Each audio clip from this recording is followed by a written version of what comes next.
रिया का फंडा क्लियर था, एग्जाम आने वाले हैं, बट एक क्लास पार्टी अटेंड करना बहुत इंपॉर्टेंट है। वेडनेसडे एंड थर्सडे को पार्टी अटेंड करेंगे, फ्राइडे से पढ़ाई करना स्टार्ट करेंगे, फ्राइडे को रात को 6 घंटे पढ़ेंगे, सैटरडे एंड संडे भी इन्हीं 6 घंटों में पढ़ेंगे रात को, एंड उसके बाद मंडे को था एग्जाम। अब मंडे को एग्जाम हुआ और रिया ने 6 आवर्स कंटिन्यूअसली पढ़ाई करके एग्जाम दिया ना। आपको क्या लगता है रिया के मार्क्स कैसे आए होंगे? रिया फेल्ड। अब आप पूछ रहे होंगे 6 घंटे हर रोज पढ़ने के बाद भी रिया फेल हो गई, ऐसा कैसे हो सकता है? और वो इसलिए क्योंकि उसने सबसे बड़ी मिस्टेक करी जो हम सब लोग करते हैं, and that is not taking a break. What? Not taking a break? Why?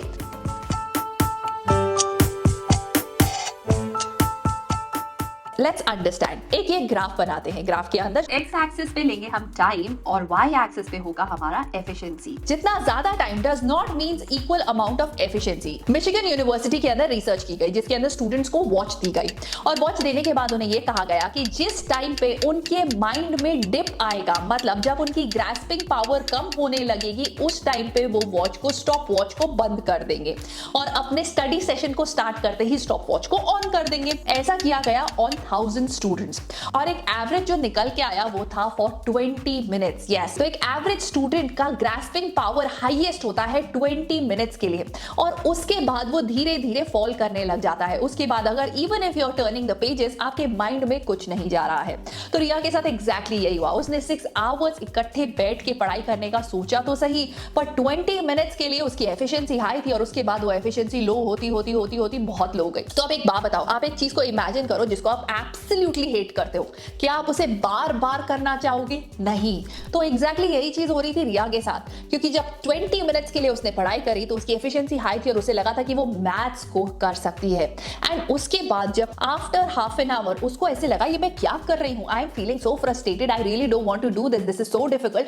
करते करते उसकी feelings towards the subject change हो गई। जहां पे उसे वो इंटरेस्टिंग एक्साइटिंग लग रहा था, अब उसके लिए वो मोनोटोनस हो गया और थोड़ी देर में उसके लिए वो एक पनिशमेंट सा बन गया। तो फर्स्ट डे तो उसने जैसे कैसे 6 आवर्स उसे पढ़ लिया। नेक्स्ट डे जब उसने 6 आवर्स के लिए सेम सब्जेक्ट को पिक किया, अब वो सब्जेक्ट से बहुत डरी हुई थी, वो उस सब्जेक्ट को नहीं पढ़ना चाहती थी। उसे ऐसे लग रहा था कि ये तो मुझसे नहीं हो पाएगा। एग्जैक्टली हमारे साथ यही होता है जब हम एक सब्जेक्ट को पिक करते हैं और उसे बहुत लंबे टाइम तक करते रहते हैं विदाउट टेकिंग अ ब्रेक, हमें उस सब्जेक्ट से डिसलाइकिंग होनी शुरू हो जाती है। सो सबसे ज्यादा इंपॉर्टेंट है to take 5 minutes break in between to rejuvenate yourself, to make yourself fresh so that you can return back to that subject in a good mood. Okay, इस ब्रेक के फंडे के साथ 2 चीजें काम करती हैं। नंबर 1, जब आप ब्रेक लेकर वापस आते हो तो आप फ्रेश होते हो, आपका माइंड फ्रेश होता है, ग्रास्पिंग पावर हाई होती है। नंबर 2, जब आप कोई भी चीज पढ़ रहे होते हो तो आप एक फोकस स्टेट में होते हो और कई बार उस फोकस स्टेट से कई चीजें सॉल्व नहीं हो पा रही होती हैं।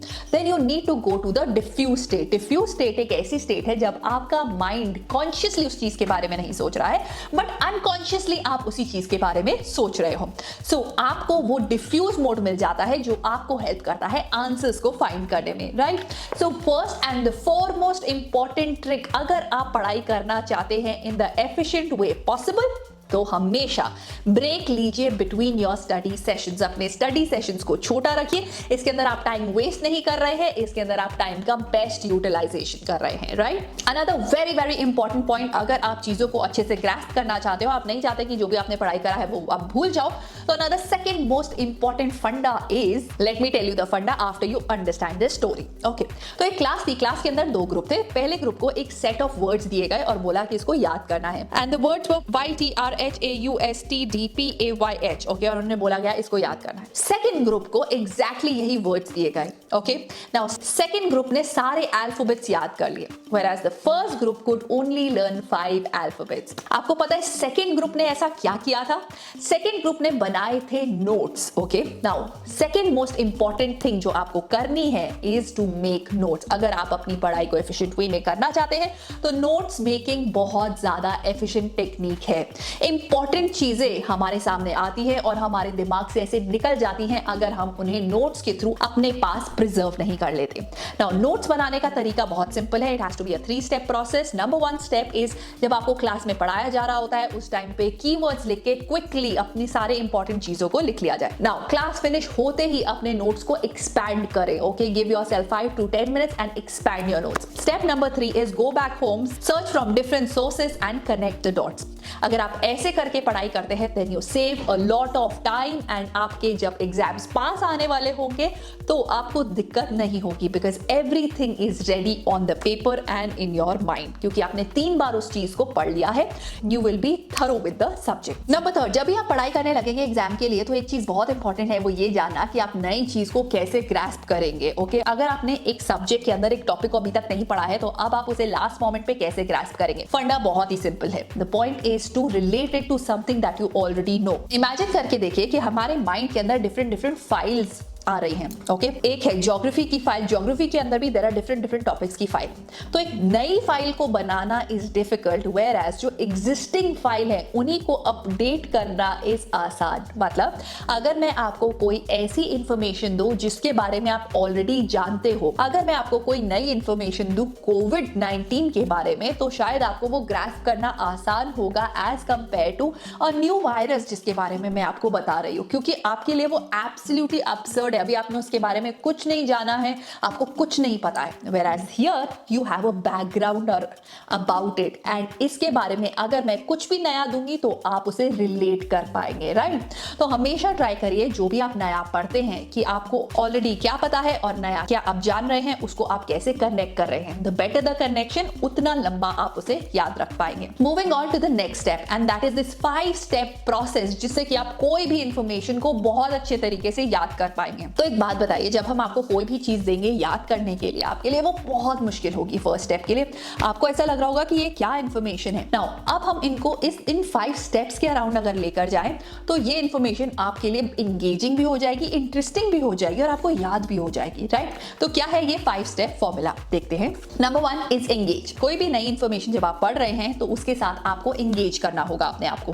नाउ एंगेज करने का फंडा सिंपल है, मतलब सिंपल है. कुछ भी जो आप पढ़ रहे हैं वो आप पैसिवली लर्न नहीं करेंगे, एक्टिवली लर्न करेंगे. मतलब एक्टिव रिकॉल करेंगे, अपने आप को पूछेंगे कि कितना आपको याद आया या समझ आया. Number 2 curious. जब तक किसी भी चीज या सब्जेक्ट के अराउंड क्यूरियोसिटी नहीं होगी तो उसे पढ़ने में मजा नहीं आता है. सो create curiosity around that subject. तो आप वो कैसे कर सकते हैं? Ask yourself more and more questions. जब आप क्वेश्चंस पूछेंगे एक टॉपिक के बारे में, you have curiosity for that topic, वो टॉपिक को आपको डिफरेंट तरह से पढ़ने में बहुत मजा आएगा. फॉर एग्जाम्पल आपको पढ़ना है अबाउट बेल्स पॉलिसी. इसी के अंदर आपने सबसे पहले किया एंगेज. अपने आप को एंगेज कैसे करेंगे? एंगेज के अंदर फॉर एग्जाम्पल आप इंटरनेट पे गए, इंटरनेट पे आपने लिखा बेल्स पॉलिसी, उसके रिलेटेड जितनी भी इमेजेस है वो सारी इमेजेस आ गई. अब आप इमेजेस को देखने लग गए, आप उसके अंदर क्या कैरेक्टरिस्टिक्स है, कैसे होता है, कैसा है ये, वो सारा आपने समझ लिया. Second step is the curiosity. अब आपने उससे रिलेटेड आर्टिकल्स को पिक किया.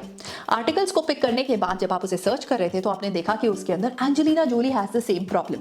नाउ अब आपने उस आर्टिकल को ओपन किया एंड आउट ऑफ क्यूरियोसिटी आपने जानने की कोशिश करी कि इस प्रॉब्लम से और क्या क्या चीजें कनेक्टेड है और क्या क्या प्रॉब्लम्स उसकी लाइफ में हो रही है related to this particular disease. Curiosity की वजह से आपको 4-5 चीजें इस टॉपिक के बारे में एक्स्ट्रा पता चली, right? Now moving on to the third point and that is examples. अब आपने एग्जाम्पल्स इसमें देखने शुरू करे कि जब अगर किसी को होता है तो उसको किस तरह की चीजें होती हैं, कैसे डील करते हैं, क्या होता है, एग्जाम्पल्स करें.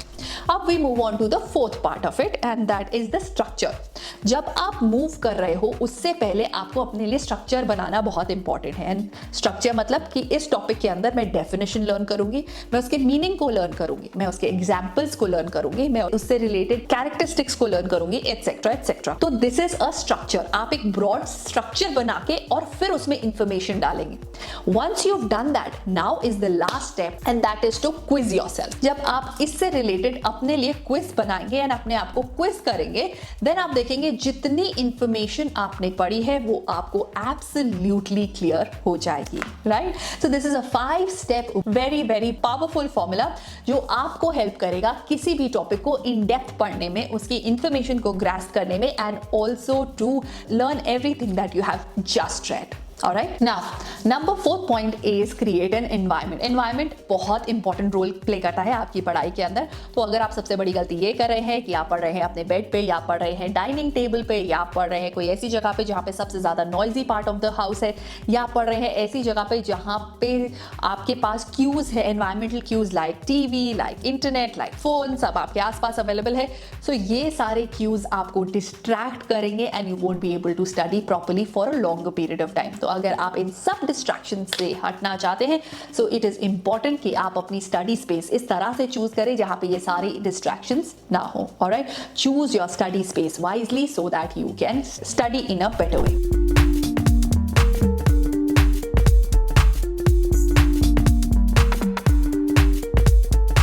इन सब हैक से आप बहुत सारा टाइम सेव कर सकते हैं और अपनी स्टडी को प्रोडक्टिवली कर सकते हैं. And also you have to spend less time and you can gain more out of it. All right, with this I'll take your leave and I'll see you in my next video. Till then, take care of yourself and stay super productive. Bye bye. Subscribe for more such videos.